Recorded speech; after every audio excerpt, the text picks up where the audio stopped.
They stun, incapacitate, and immobilize. But they don't kill. At least they're not supposed to. From sting ball grenades to heat-generating energy beams to really bad smells. They'll disperse an angry crowd or take down a criminal without hurting innocent bystanders. Now, non-lethal weapons on Modern Marvels.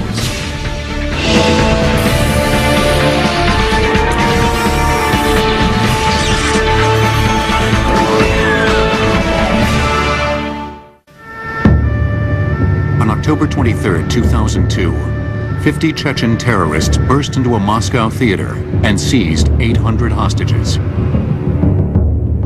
Armed with explosives, the terrorists announced a single demand: the withdrawal of all Russian troops from Chechen territory.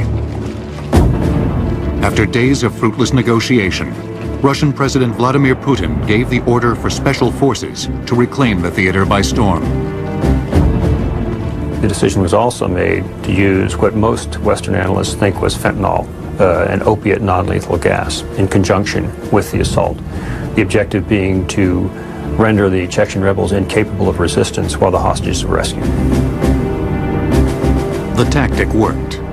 The drug-dazed criminals were overcome without triggering a horrific series of blasts. But there was a tragic side effect. High levels of the opiate gas caused the deaths of 116 innocent captives.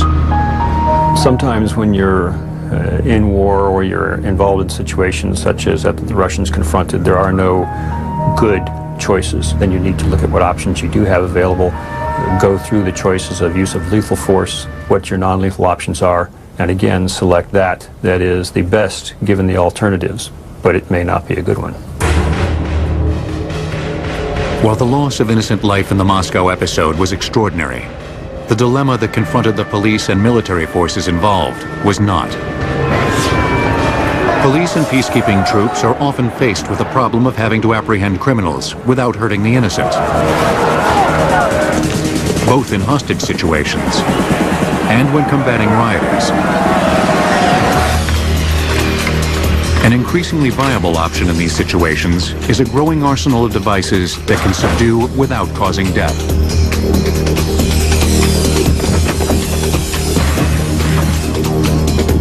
The military designation for these weapons is non-lethal. However, most police agencies step back from that characterization and are more comfortable referring to the technology as less than lethal or just less lethal. The law enforcement community refers to it as less lethal because any of these products, if misused or used improperly, can cause serious injury and/or death. Labels aside, new weapons like shock devices, chemical agents, and directed energy beams now offer a variety of technologies both police and military peacekeeping troops can use to fill the gap between shouting and shooting. They are especially useful when confronting mobs in which non-violent individuals are mixed in with criminals. People that are in a mob are not homogeneous in their degree of emotions and commitment. There's usually a group of very hardcore agitators, and then there's a lot of people just simply watching. You might be operating in an area where some folks live. They're just there by an act of geography. On the other hand, you may have folks who mean to do harm, the threat, and they might move into that area. Again, how do you separate them out? How do you control the crowd in as non-lethal a way as possible? Perhaps the most widely used method for dealing with these situations to date has been the non-lethal projectile. As early as the 4th century BC, foot soldiers made use of a device many consider to be one of the first non-lethal projectiles: the multi-pointed, hand grenade-sized caltrop.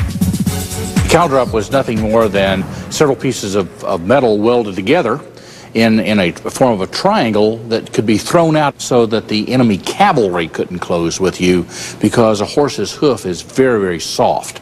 And by putting a caltrop in there, you could keep the cavalry at arm's length. But it wasn't until the modern era that projectiles specifically designed to harm rather than kill appeared. And they were firearms-based. The guard round was one of the first. Dating from the early 20th century, the guard round was used by the U.S. military for a brief time as a sort of safeguard against friendly fire. A lot of times when a guard's on duty, you know, they're asked to serve a shift of a number of hours in the middle of the night in cold weather. And a guard round was designed so that if in case, you know, a friendly was mistaken for an enemy, that you wouldn't be doing lethal harm to someone on your own side. The guard round had the standard components of a rifle cartridge, a primer, propellant, and a copper-clad projectile. But the casing was fluted to accommodate much less gunpowder. Make no mistake, it could be lethal, you know, in close distances, if it hit the individual in a, you know, an inappropriate spot. But its general use was designed to give a report when the gun was fired and to deliver a projectile with stunning power but not enough power to cause traumatic damage. A decade later, at the height of the Great Depression, a common household product, rock salt, fired from a shotgun, emerged as an ultra-low-tech, yet quite effective, non-lethal projectile for use against vagrants. There were literally armies of homeless men in search of work that were traveling the country on rails, you know, just hiding in boxcars. And a lot of people, especially they used to call the train dicks in the railroad yard, began using rock salt and shotguns as a means of being able to dispense a threatening level of force without doing great bodily harm. But the projectiles we think of as non-lethal today, rubber, plastic, and wooden bullets, didn't come into initial use until the 1960s. British colonial troops in Hong Kong used them first. By 1967, British forces had begun the practice of fending off anti-colonial protesters by firing long wooden bullets called baton rounds. Made of teak wood, these rounds were 7 inches long, 1.5 inches in diameter, and were fired from flare guns. And what they would normally try to do is aim that in front of a crowd so that it would hit and skip into them about knee height. The idea here was to cause a lot of pain, not to kill anybody. The problem, however, was that the wooden rounds occasionally skipped too high and hit people in the head. The result could be fatal. By the 1970s, the British had modified the baton round concept and were firing rubber projectiles, the first rubber bullets. Used mainly against protesters in Northern Ireland, these projectiles were shorter but more aerodynamic than their wooden predecessors. It doesn't have a lot of weight to it, maybe 6 ounces or so. It's aerodynamic. It'll go a good 50, 60, 100 yards and still pack some foot-pounds of force when it hits. Indeed, with a muzzle velocity of 200 miles an hour, these large projectiles, even though they were rubber, could still be deadly if fired at a range of less than 25 yards. In recent years, while the potential hazards of using rubber bullets haven't changed, the technology itself has transformed dramatically. The generic term rubber bullet now encompasses a wide range of non-lethal projectiles. From canvas beanbags filled with lead shot, to small foam and wooden batons, pin-stabilized rounds, and small plastic pellets. Some of these projectiles, the beanbag in particular, can cause severe blunt trauma to the human body. Indeed, in its initial square design, the beanbag occasionally caused death. Meant to tumble through the air, this teabag-shaped projectile would occasionally catch the wind and fly like a frisbee. Upon impact, its sharp edges would slice through the skin of a suspect, causing internal injury. New beanbags are in the form of a pouch, so there are no sharp edges, but the projectile still has a punishing impact, which often allows it to play a crucial role in day-to-day law enforcement.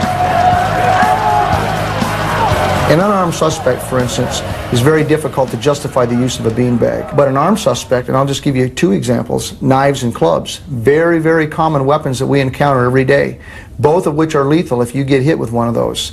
Both of which, though, you have to close with the suspect before they become effective.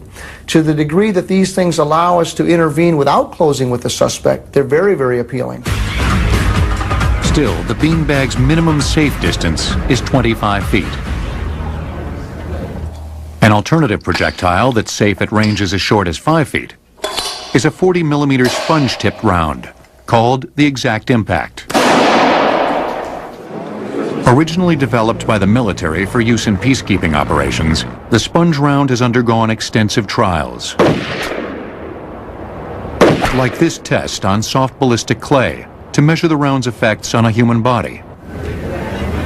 The projectile uses a high-density foam nose with a polycarbonate body. Once the foam nose impacts the target, it has the ability to crush and deform slightly. So you reduce blunt trauma and spread the impact area evenly across the target.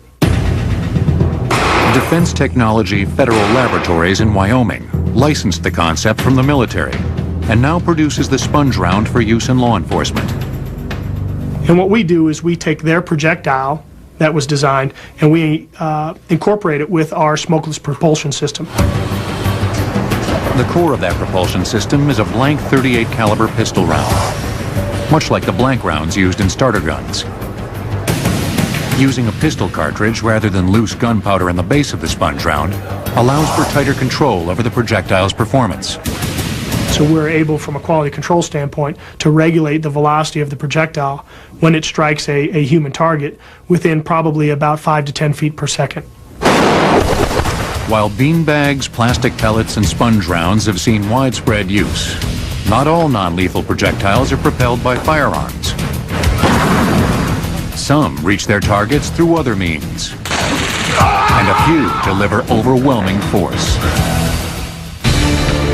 An experimental non-lethal weapon, the Vortex gun, uses air as a projectile.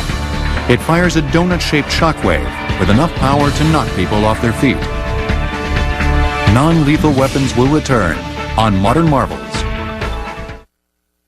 You're a writer on assignment. You're broke and in Vegas. Why not spend your last dime? Enter the World Series of Poker. What do you got to lose? And when the champion sits at your table, don't play like an amateur. If you want to play, you got to pay. Prince of Poker on Breaking Vegas, tonight at 9 on the History Channel. 8 years I've sat here, 130,000 miles. This is my truck, but he does protect it. Nice man. Help extend the life of your engine with Castrol GTX High Mileage. Help older cars feel young again. So this guy asked me my name. I mean, why does that matter? Where I live? Wherever there's concrete. Then he says, so what do you want? I said, hit my bank account once a month, no contract. He kind of laughed and he tossed me this phone. Yes! I got rollover, nights, texting, no contract. Wicked. And I'm in control. Introducing GoPhone. Pay as you go with cash, or pick your plan and pay with a debit or credit card. It's a new way to go wireless. Singular, raising the bar. They came across great distance and formidable terrain, laying the final rails that would unite north, south, east, west, and one great country. And on each such occasion, as they gathered in ceremony and celebration, there was not a man among them who wasn't looking forward to a few days off, a good meal, and perhaps, most of all, a cleaner locomotive. GE Transportation presents the Evolution Series, the cleanest, most fuel-efficient locomotive we've ever created. And that's a big hats off to another product of pure eco-imagination. GE, imagination at work.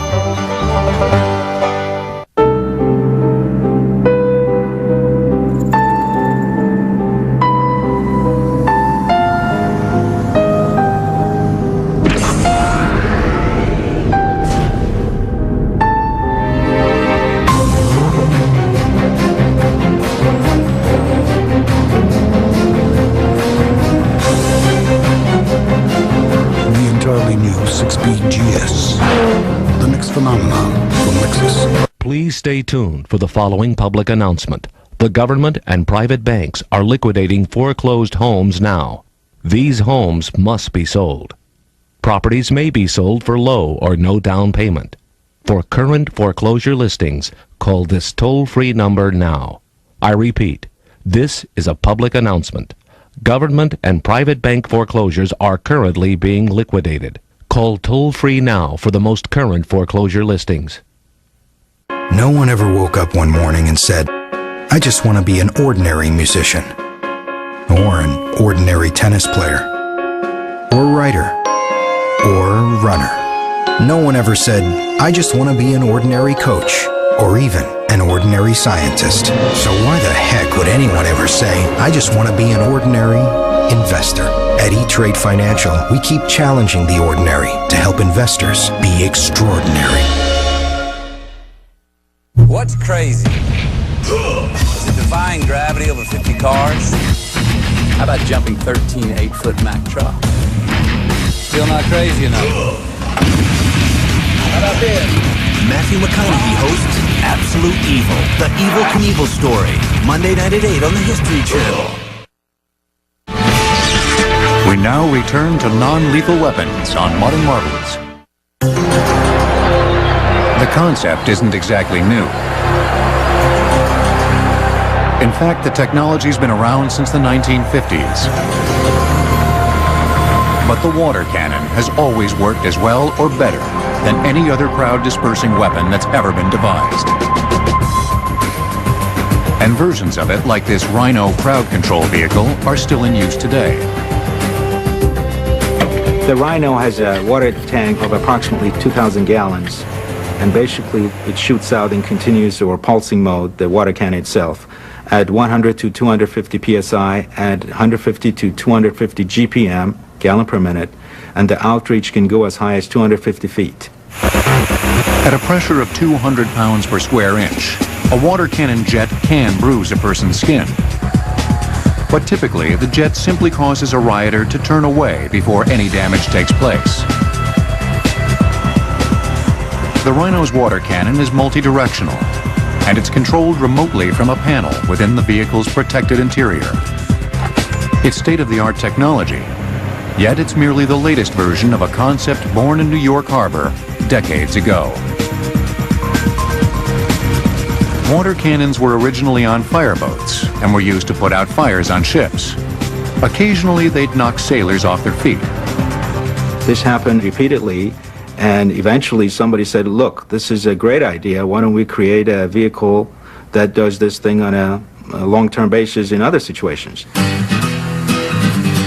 During the turbulent 1960s, police often used water to put down riots and disperse demonstrators. And the tactic is still used in Europe, Canada, and elsewhere today. But in recent decades, the practice has fallen out of favor in the United States. This may be the result of negative public perception. For many Americans, the idea of using water cannons conjures painful images of police using fire hoses against participants in civil rights marches. The use of a water cannon is still considered rather taboo here, and the police in general are not quite ready to use it as long as civil liberty is a fundamental fabric of our society.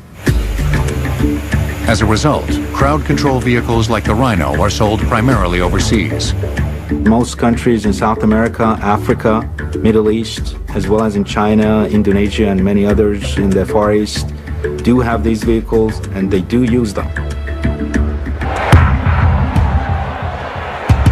While the social unrest of the 1960s, both civil rights marches and student protests against the Vietnam War, may have spelled the end for the water cannon in America, this same unrest helped spur research and development that over time resulted in many of the non-lethal crowd control weapons used today. One technology developed in recent years, and one that has seen widespread use, is the sting ball grenade. Sting ball is the bread and butter of modern riot control. And basically what it is, it's a explosive device that uses a powder inside that bursts, and when it does, it throws these hard rubber balls. And so people get hit, but they don't get hit with enough velocity or enough mass or with hard enough projectiles to cause serious injury.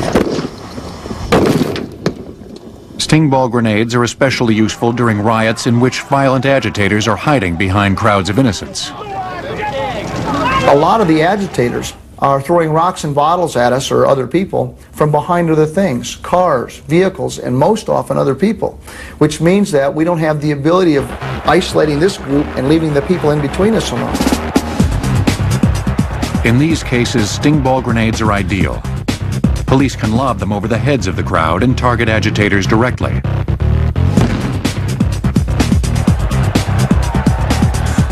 But while instruments like the sting ball grenade and water cannon are useful for driving violent groups away from an area, sometimes the objective is to apprehend individuals. This calls for a non-lethal projectile that can immobilize its targets. One such device that looks like something from a cartoon is the web-shot net gun.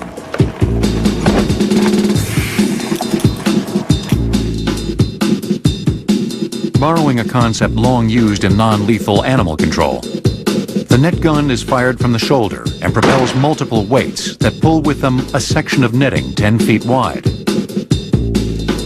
The weights separate in flight, expanding the net to completely engulf and entangle an individual.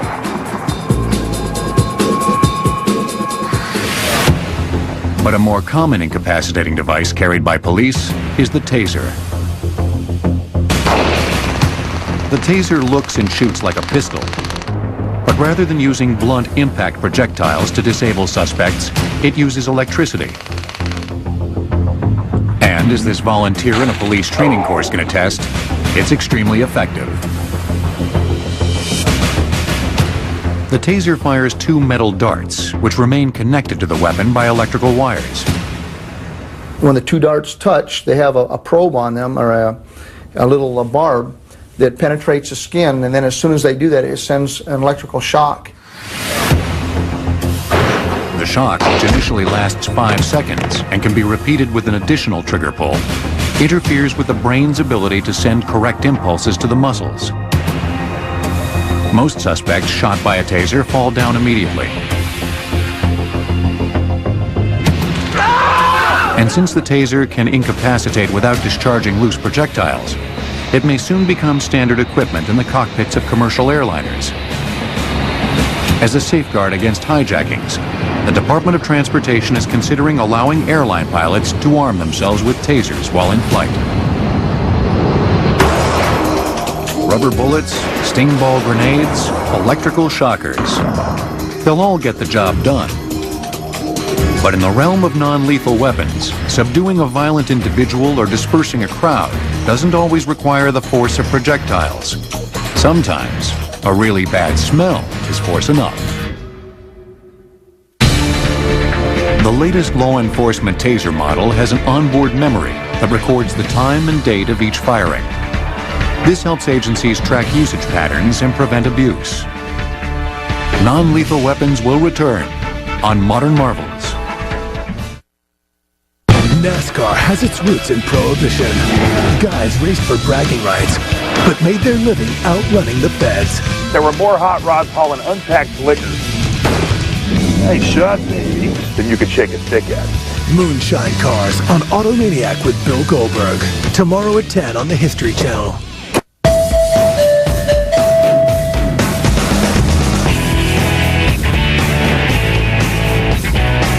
Who's up for Outback? With call-ahead seating, just call up, get on the list, and satisfy your Outback craving faster.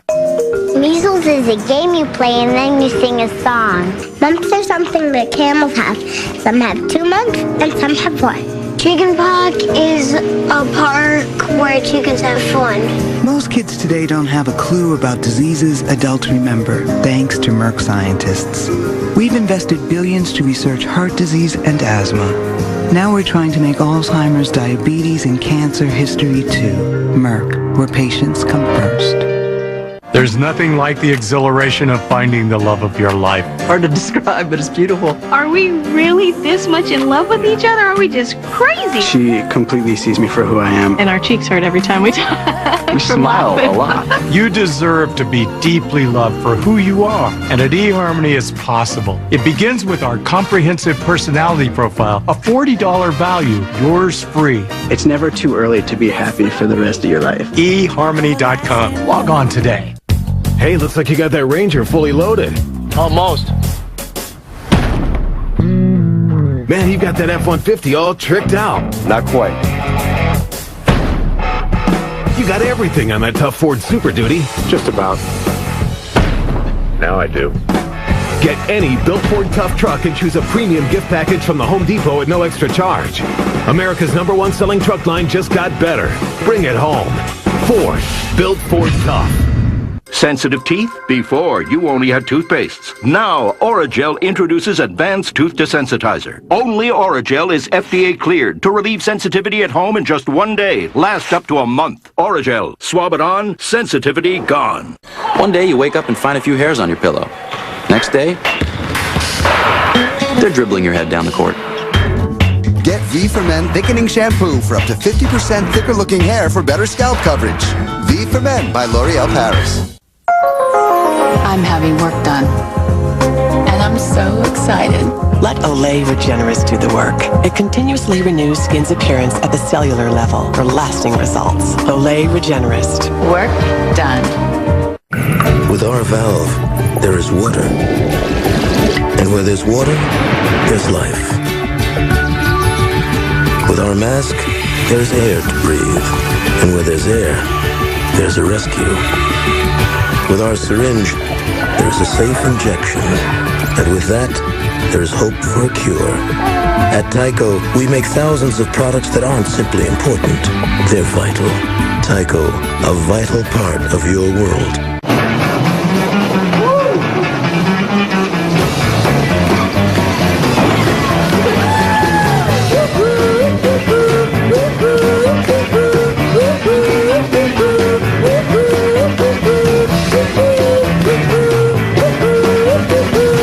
If you've got broadband, you're ready to go. Visit Vonage.com or call 1-800-928-4VON. Now available at Best Buy, Circuit City, and Buy.com.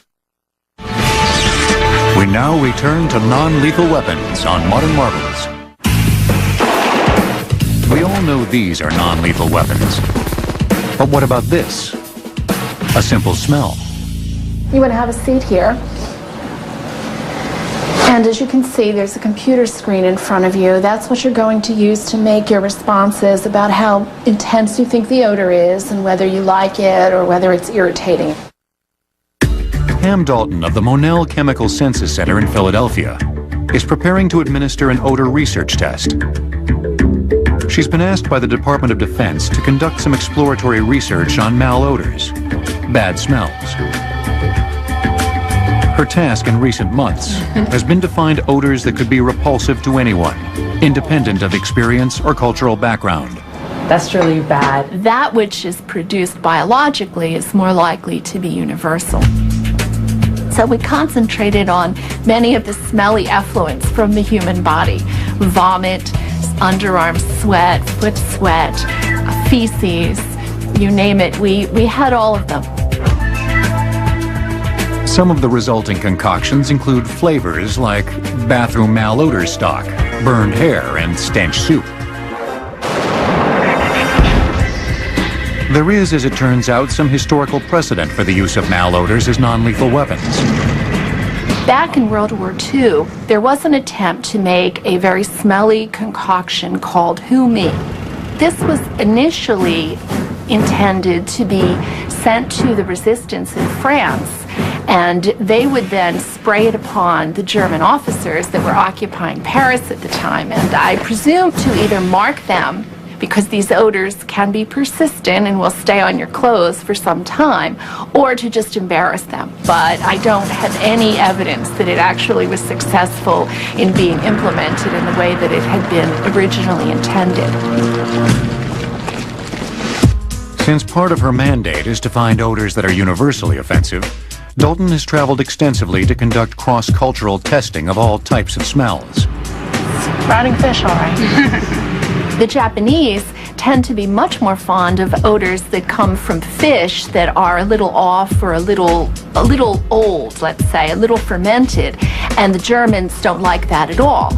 But then there are other odors that have to do with, say, rye or caraway that the Germans are incredibly fond of and the Japanese weren't. Other findings were quite surprising. One of the odors I took that is people in America are very fond of is cinnamon. We use it in lots of products, baking, candies, things like that. And when I was testing cinnamon in South Africa, particularly among black South Africans, they were completely unfamiliar with it. They had never smelled it. They didn't use it in cooking. And because of its pungency, they thought it was dangerous. They hated it. It's precisely that common fear of unfamiliar smells that authorities want to exploit through the use of odor weapons.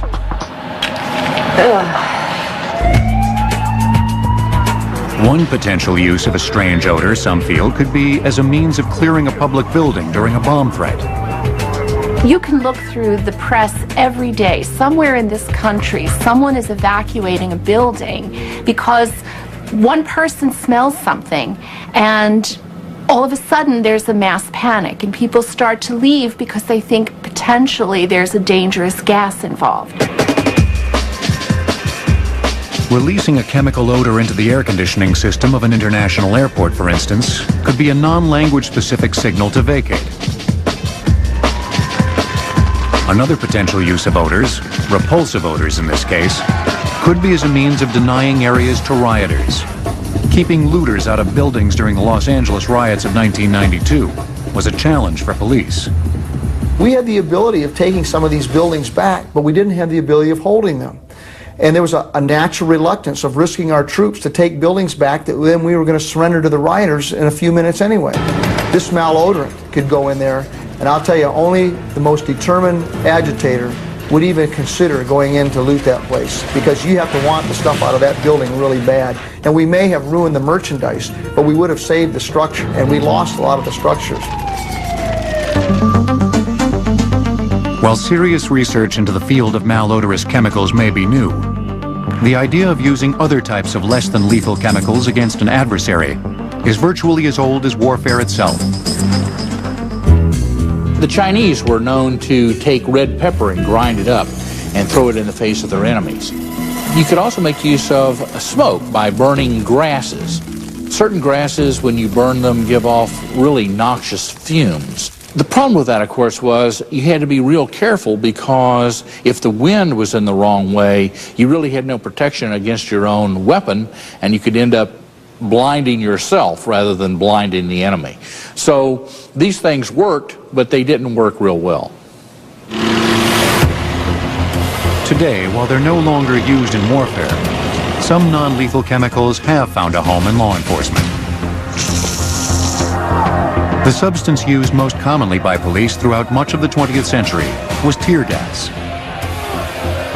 The term tear gas can actually refer to one of two chemical agents: chloracetophenone, abbreviated as CN, or O-chlorobenzylidine melanontrol, more commonly known as CS. We obviously abbreviate those because of the long chemical names, but the term tear gas is actually a misnomer. These products are not actually gases, they're actually crystallines, much like a salt, if you will. These crystallines are solid in form and are embedded in a pyrotechnic fuel mixture. When the mixture burns, it creates a smoke that acts as a carrier agent. The CS or CN crystallines attach themselves to the smoke and are transported to the target. Deployed by grenade or aerosol spray, tear gas causes severe eye, skin, and respiratory tract irritation. But in most cases, it's not deadly. Since the 1930s, it's been one of law enforcement's weapons of first resort for dispersing crowds and clearing buildings. But it has its drawbacks. You can fight through the pain, or if you're under the influence of drugs or alcohol, you can fight through it. The other aspect is that individuals often can build a tolerance to this if you're exposed to it. Once you're exposed to it, you know how to deal with it. Veteran protesters have been known to pick up CS gas grenades and fling them back at police. Another problem is that it's very contaminating. If you sprayed a suspect, even if it worked and you put him in your car, the rest of the night you drove around smelling CS spray. And the other thing is that it didn't metabolize instantaneously. And as a result of that, the guy had anywhere from 10 to 12 seconds at a minimum where it was no effect on target, and he could continue doing whatever he was doing. In the early 1980s, the answer to many of these problems arrived in the form of OC, oleoresin capsicum, more commonly known as pepper spray. Its effects are more immediate and intense than those of tear gas. It not only produces the irritation that the traditional tear gases produce, but it also produces inflammation upon contact. So when it comes in contact with the eyes, it not only causes the lacrimation and the tearing, but it also causes inflammation. So even if you were under the influence of these substances, you literally couldn't fight through the pain and or the swelling, the involuntary closure of the eyes to see the individual or the officer that was arresting you. And you could wash it right off. It's environmentally benign. In fact, OC, you can eat. You can spray it right on your burrito and use it as a spice, because that's what it is. It's cayenne peppers. Pepper spray is also available commercially. Companies like Defense Technology Federal Laboratories produce small aerosol canisters of OC spray that may be purchased and used without a license.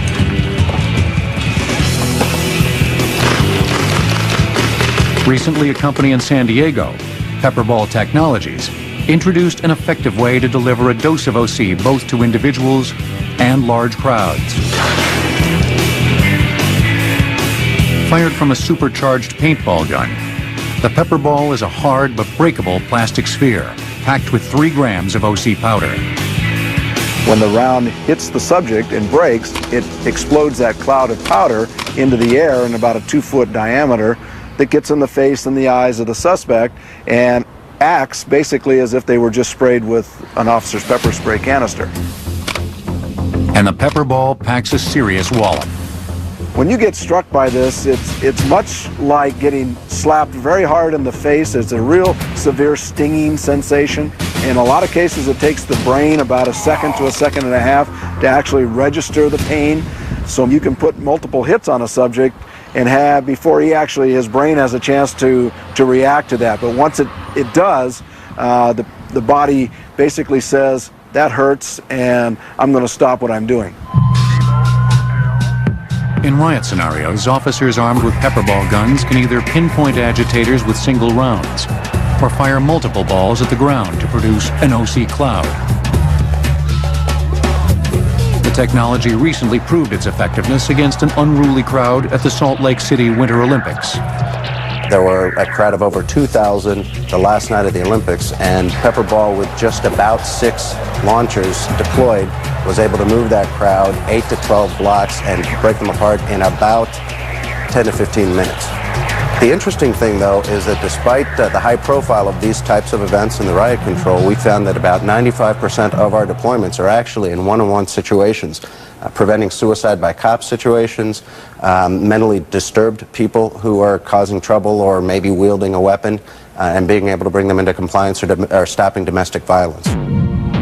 Pepperball Technologies produces over 1 million rounds per year, which make their way to police agencies and embassy security forces around the world. At present, the technology is available only to these types of official organizations.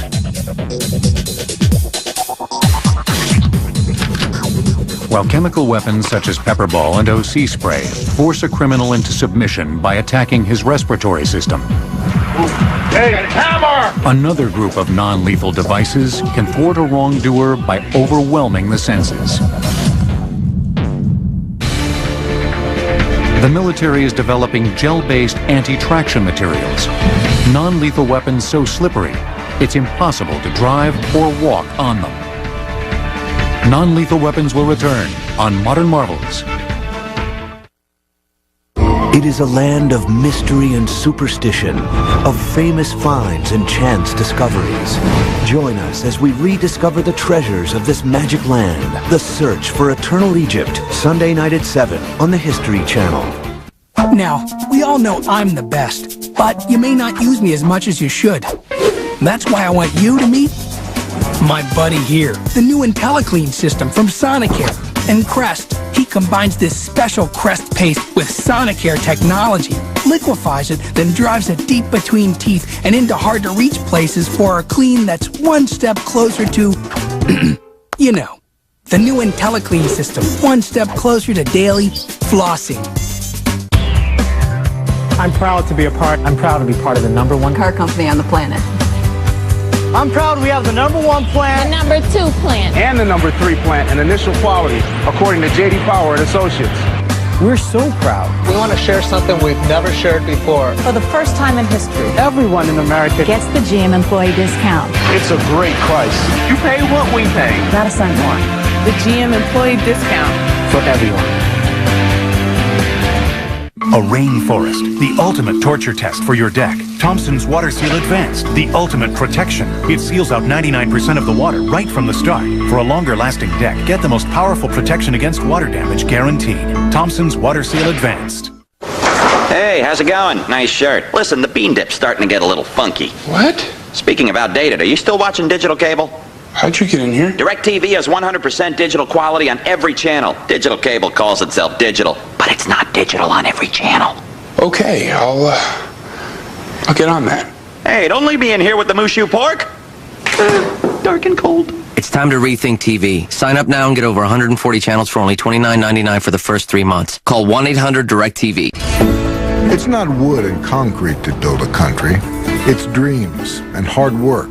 It's neighbors who give their word along with their hand. When people around here dream of buying a home, Or refinancing. They call me. I'm an AmeriQuest mortgage specialist. and I'm here to help you with your dream. I'll get you the home loan that helps pay off high-interest credit cards and lowers your monthly payments. I'll even do the paperwork. Call 1-800-AmeriQuest or visit AmeriQuest.com. AmeriQuest Mortgage, proud sponsor of the American Dream. You think you still got game? She thinks your game is bingo. Ouch. New Stop Lines Moisturizer with SPF 15 from L'Oreal gives skin a younger, healthier look by reducing wrinkles in a month. New Stop Lines Moisturizer by L'Oreal Men's Expert. Because you're worth it, too. Wow. Cherry Pepto. I love cherries. Have you tried Cherry Pepto? This pink tastes even better than you think. Yay, Cherry Pepto! Cherry tastes great. When you're a star like me, you get treated differently. I made a large by mistake. Still want it? Big surprise. An upgrade. Hey, lady. Do you mind? Oh, why not? Even my independent insurance agent spoils me. Wendy, with Drive Insurance from Progressive, you'll get a customized policy, hassle-free claim service, and I'll even give you competitive quotes. Oh, please. You're embarrassing me. Everyone gets taken care of with Drive Insurance from Progressive. How would I tell you a little government secret? If you're disabled and you can't work anymore, you may be eligible for Social Security benefits right now. Call 1-800-66-BINDER. Your benefits shouldn't be a government secret. We now return to non-lethal weapons on Modern Marvels. They're weapons of light and sound, and their surprise and shock are critical elements in any successful battle strategy. From the inception of gunpowder, attackers have used the flash and roar of tactical explosions to paralyze their enemies. The conquistadors used the flash and the bang of the musket to great effect when fighting, say, the Aztecs or the Maya Indians. In 1805, the startling explosive effects of early rockets, like the British Congreve rocket, would terrorize even Napoleon's army, especially its horses. They could scare the horses, but against green troops who had never seen anything like this, they could have an effect too, because they made a hellacious noise, and it was a sound unlike any other on the battlefield. Both peacekeeping troops and police today often use small explosions as distractions to cover their movements. A tried and true method of delivering these surprises is the flashbang grenade. It produces blinding light and deafening noise, but no shrapnel. What it does, it goes off with about, depending on the manufacturer now, anywhere from 3 to 7 million candle power. and a bang of about 175 to 185 decibels. To give you an idea how bright, how loud, and so forth, 3 million candle power is enough to constrict your pupils through closed eyelids. A headlight on bright is about 100,000 candle power. How loud? 175 decibels is about 4 times as loud as a shotgun at the muzzle. Tossed into a room with a hostage taker, the flashbang grenade can completely overload the outlaw's senses. This sensory overload causes the body just to say, I've got to process information. And it creates this thing called an exploitation window. And this exploitation window lasts between 2 and 8 seconds. During that time, the body does not have an effective response. In 2 to 8 seconds, you can put a full entry team through a door. But while the flashbang grenade can be extraordinarily effective, not all shock weapons rely on explosions. Less spectacular, but no less useful devices are handheld superpowered flashlights called laser dazzlers. A dazzler channels low-intensity infrared light through a series of prisms, making the light both green in color — the human eye is more sensitive to green — and 6,000 times brighter.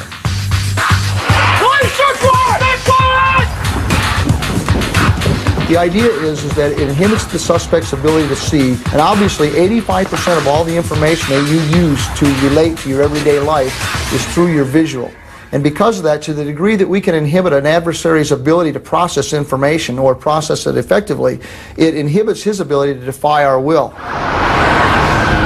An overload of sound is another way to inhibit an adversary, and it's not confined to the startling acoustic effects of explosions. Perhaps if you've been to a concert and stood next to a speaker, you can feel the sound waves. You can feel that affect your body. If you amplify the power enough, it will make people feel uncomfortable, and it will begin to overwhelm one of their senses, in this case their hearing. So now if one of your senses is not working correctly, not working well for that short period of time that you use the system, now they can't carry out their threat, what they want to do to you. The military is experimenting with a weapon that would deliver what amounts to a sonic bullet, intense acoustic waves focused into a narrow beam. But the technology still has a few wrinkles. The problem that we look at from the human effects standpoint is, what if an unintended victim walks in front of the beam halfway to the person that you're targeting? What's that sound going to do to them? Is it going to be double the intensity or even more so? Those are the concerns that we have when we look at a system like that. But possibly the most intriguing non-lethal weapon that puts a beam of energy to use is ADT, active denial technology. ADT uses millimeter waves, electromagnetic energy, to project a focused beam of heat. When this energy is applied to the body, its effect only goes in about 1/64th of an inch on the skin. And what it does is it gives you a very strong sensation of warmth and heat. It's as if you just had an oven door open right in front of you, and your immediate reaction is to step or turn away. So again, one of your senses is now being overwhelmed, you're distracted, and you can't carry out that threat that you were going to against U.S. forces as easily as you originally intended.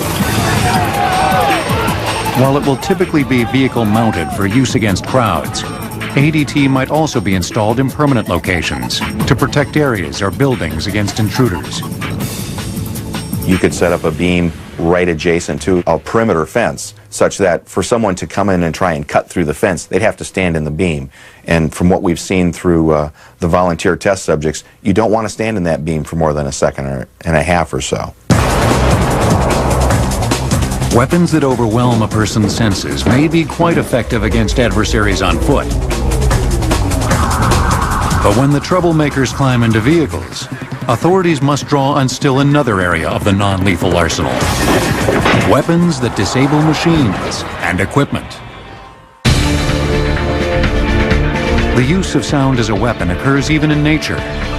Some species of whales use low-frequency blasts to stun their prey. Non-lethal weapons will return on Modern Marvels. If you want to play, you gotta pay. Prince of Poker on Breaking Vegas tonight. Now on home video from the History Channel. Own your copy of this program delivered directly to you for just $24.95 plus shipping and handling. To order, call 1-800-708-1776 or shop historychannel.com.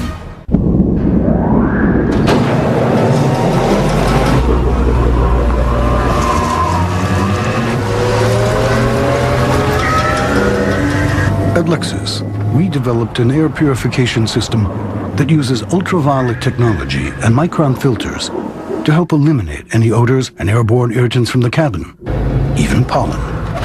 Because we don't want anything, no matter how small, to spoil your drive. In this crazy world, it's nice to know there's someone you can always count on. This is a great day. Nobody sells more real estate than RE/MAX. Ditech.com can save you thousands of dollars in closing costs. With our previous refinances, we ended up paying a lot in closing costs. This time, we went to Ditech, and it was only $395. Log on or call 1-800-DITECH-1.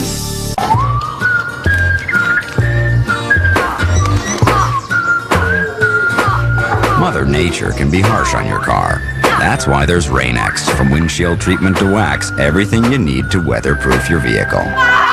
Denture wearers, we stained a string of pearls in barbecue sauce, not just to prove the stain-removing strength of Efferdent Plus or the freshening power of its Listerine ingredients, but to give every denture wearer the confidence to show those pearly whites. The confident clean of Efferdent Plus. If there were a store in your town called Peace of Mind, would you pay it a visit? Across America, in towns big and small, there is such a place. New York Life. It starts with our values of financial strength, integrity, and humanity, and continues with our agents. So look for us in your town. You may already know our people, and we are confident that peace of mind is why New York Life is the company you keep. Circles out back, instead they give it to Drexler. Drexler driving, he goes, he puts it up, on the rim off, didn't in by a team. DirecTV has 100% digital quality. Listen to me. You need to get DirecTV. Introducing Spread the Word, only from DirecTV. Now DirecTV customers can get a free month of service for every person they refer. Surprise! DirecTV has top-ranking customer satisfaction. So spread the word. Free DirecTV service is out there waiting for you. So that's it? I'm hooked up for NFL Sunday Ticket? I never thought that I could see all these games on my TV, but now with this dish I truly see how beautiful life can be. 'Cause I got the Sunday Ticket. It's mine, Peyton! This is how watching football games should be. It's NFL Sunday Ticket from DirecTV.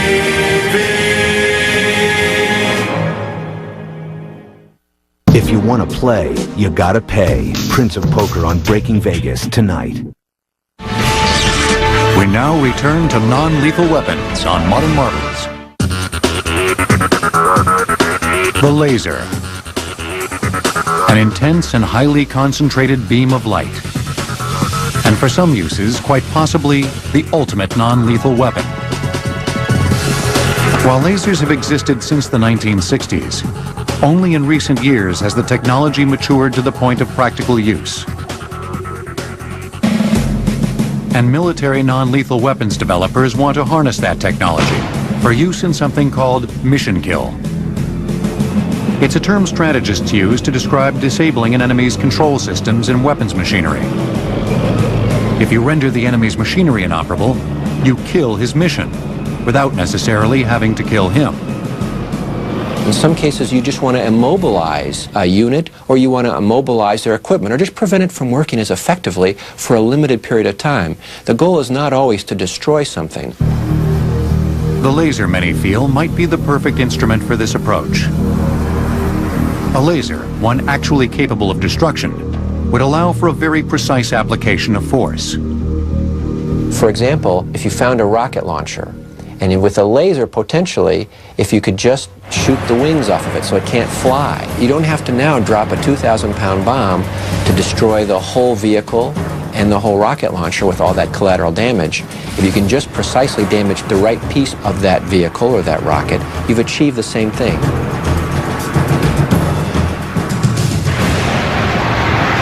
But the laser isn't the only device capable of non-lethal mission kill.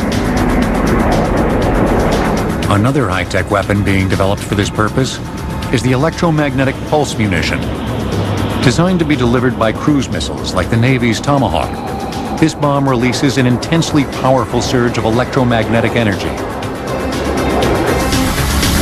The concept originated from nuclear testing conducted by the Navy in the early 1960s. They found out that a nuclear weapon releases not only the normal things you think of light and heat, but it also releases electromagnetic pulse, EMP. And EMP, that electromagnetic pulse, will fry circuits. EMP was less of a threat in the 1960s because most electronics were still based on relatively sturdy vacuum tube technology. But when we went to things like transistors and silicon chips, that EMP would literally eat those things up. When a missile carrying an EMP munition nears its target, the munition generates an electromagnetic field and then explodes.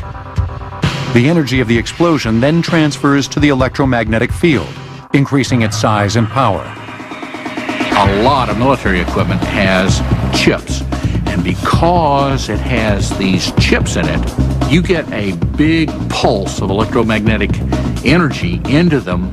It will overload the circuits, they will shut down, and that piece of equipment is in fact dead. Civilian law enforcement also has a need for a form of mission kill technology. But the machines police usually want to kill are fleeing automobiles. Cars speeding from police endanger innocent lives. Anything that would stop vehicles is appealing to us right now. One prototype system is J-Core Technologies' Auto Arrestor. This system is rolled out flat across the roadway in front of a fleeing vehicle. When the suspect car approaches, police activate the auto arrestor, which emits a burst of electricity, shorting out the car's control system and bringing the vehicle to a stop. Another system, one developed by the military, attempts to stop vehicles by entangling them in a web of netting. Looks like a speed bump that you'd see in any parking lot. But when activated within 2 seconds, a portable barrier pops up that it will stop a vehicle driving 45 miles an hour and fairly heavily loaded, about 7,500 pounds. But both vehicle stoppers have the same fundamental weakness. But the problem is that they're really only going to be useful in law enforcement at places that are going to be naturally constricted. Border checkpoints, driveways, alleys and intersections and so forth. On the open roadway, a savvy driver might find a way to avoid the trap. What police really hope for is a sort of futuristic ray gun that could zap a fleeing vehicle, short out its electronics, and bring it to a stop under any circumstances. Scientists are working toward such a weapon, but at present, a serviceable prototype is still merely a distant goal. Whether for use in mission kill or riot control, some fear that non-lethal weapons could present a danger in themselves, that authorities might use them too readily. And since many of these devices can be lethal, if used inappropriately, that they may end up causing more serious injuries than they prevent. But for those who rely on them, their benefits far outweigh their risks. If we have a man with a knife that's threatened to kill us, and the only way we have to intervene is with a gun, then if we try it with a beanbag and we seriously hurt him, that save his life, we would consider that a success. Take that away from us. You forced us to go to the next option available, which is lethal force. And as a result of that, you virtually condemned this man, because we will survive this contact. We cannot ask our deputies to go in there and give up their lives to save this one. And since saving lives is what police work should really be about, any attempt to stop criminals without killing them is a step forward. As the tragedy in that Moscow theater painfully illustrated, non-lethal weapons are certainly not infallible. But many of these new technologies can offer at least the potential for dealing with violent behavior in a more humane and less fatal manner. Casinos use house advantage to take your money. The statistical edge that says they will win in the long run. Your only chance of beating them is to take advantage of the house. Breaking Vegas. Tonight at 9 on the History Channel. The casinos are the biggest thieves around. Well, maybe the second biggest.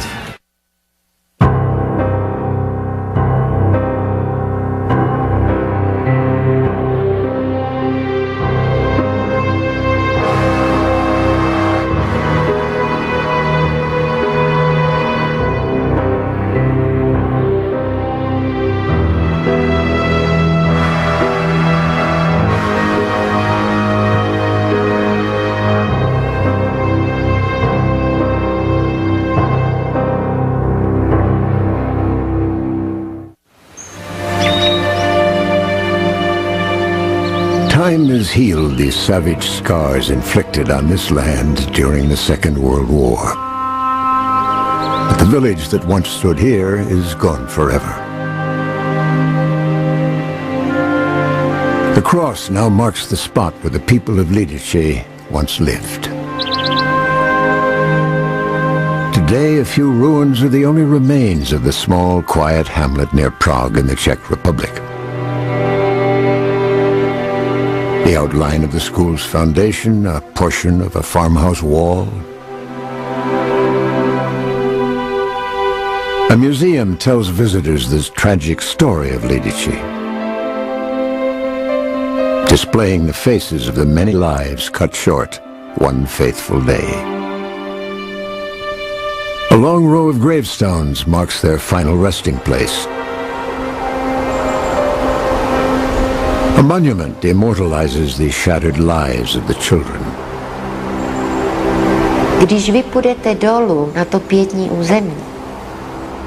When you walk down to the memorial, you just see the grass. The trees circling where the village was.